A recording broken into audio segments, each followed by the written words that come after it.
Disclaimer, इस video में कुछ अपशब्दों को संशोधित करके उपयोग में लाया गया है। अगर आपको संशोधित हुए अपशब्द बर्दाश्त नहीं हो सकते तो जाओ पोगो देखो।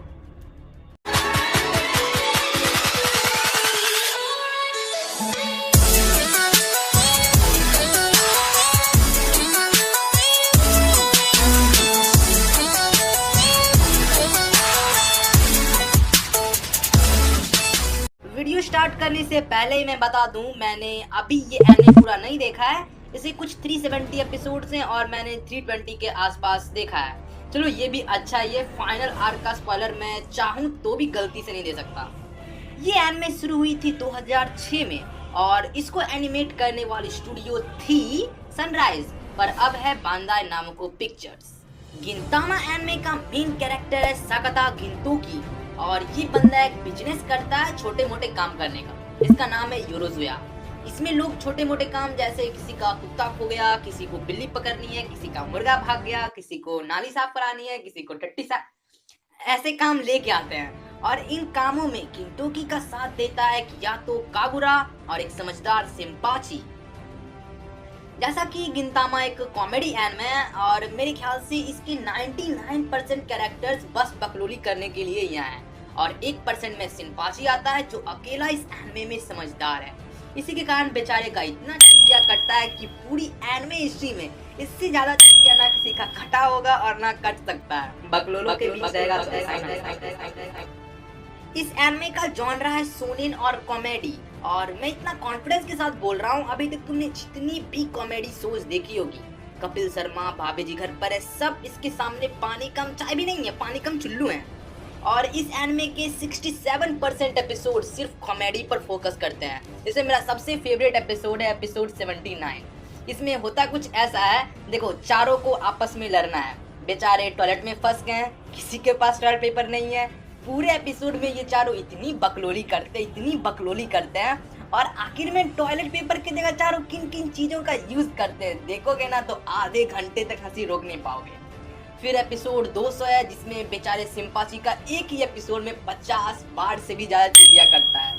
मतलब यार कॉमेडी बोल नहीं सकता, बहुत कॉमेडी है।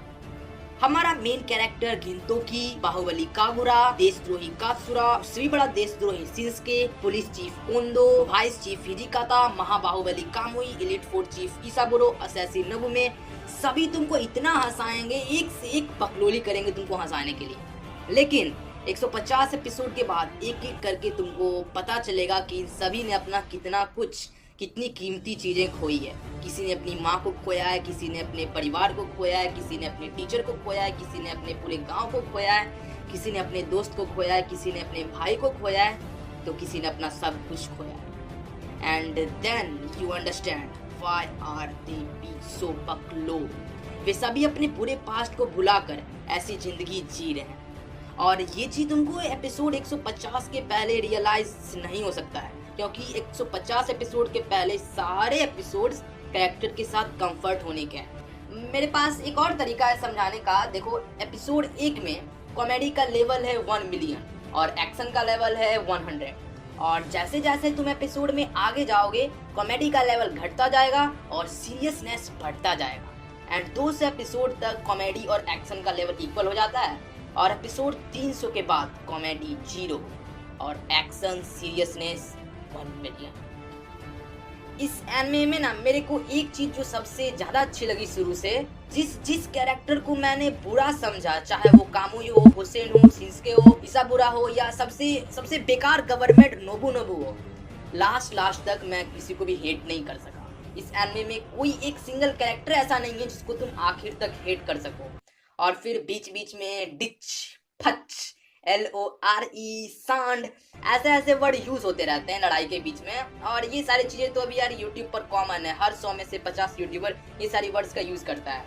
और अगर तुम पूरे 370 एपिसोड नहीं देख सकते हो तो मैंने डिस्क्रिप्शन में लिखा है कि कौन से एपिसोड में सीरियस आर्क है, किसमें कॉमेडी है, किसमें दोनों चीजें हैं। वहां से अगर तुम गिंतामा देखोगे तो सीरियस आर्क करीब 700 एपिसोड के ही होंगे। इन सब के अलावा गिंतामा एनिमे में तुमको करीब हर फेमस एनिमे का पैरोडी या फिर रेफरेंस मिल जाएगा। नारुतो का मिलेगा, पोकेमोन का मिलेगा, ड्रैगन बॉल का मिलेगा, वन पीस का मिलेगा, क्रोनो बास्केट का मिलेगा, डोरेमोन का मिलेगा, असैसिनेशन क्लासरूम का मिलेगा, ब्लीच का मिलेगा, डुलाब्रू का मिलेगा और बहुत सारे, यार मुझे याद भी नहीं है उतने, बहुत सारी चीज का मिलेगा। और सबसे बेस्ट बैटल जो मुझको लगी इस एनिमे में वो है गिंतोकी वर्सेस शिंसुके की बैटल। एक बंदा अपने मास्टर के लिए लड़ता है, एक बंदा अपने मास्टर के आइडल्स के लिए लड़ता है। और ये बैटल चाहे कितनी भी खतरनाक क्यों ना हो, कितनी भी शानदार क्यों ना हो, कितना भी तुम्हें आकर्षित क्यों ना कर ले, ये दोनों बंदे इस एनिमे के टॉप 5 स्ट्रॉन्गेस्ट कैरेक्टर्स में भी नहीं आते। और उस कैरेक्टर के बारे में मैं कुछ भी नहीं बताऊंगा, उसके लिए तुमको एनिमे देखना पड़ेगा। देखो आखिर में मैं ये बोलूंगा कि ये एनिमे बताना ये चाहता है कि छोटी मोटी नोक-झोंक, दोस्त दोस्त में पटका पटकी तो चलता रहता है, पर एक बड़ी लड़ाई, एक बड़ा वॉर से किसी को कुछ भी हासिल नहीं होता है। आखिर में दोनों ही अपना सब कुछ खो देते हैं, चाहे वो जीतने वाला ही क्यों ना हो। इसलिए मैंने इस वीडियो का टाइटल रखा है वॉर इज वर्थलेस। अब तुम डिसाइड करो गाइस कि तुमको सीरियस आर्क ही देखना है या फिर पूरा सीरीज। नीचे डिस्क्रिप्शन में पूरी गाइड है। Take care.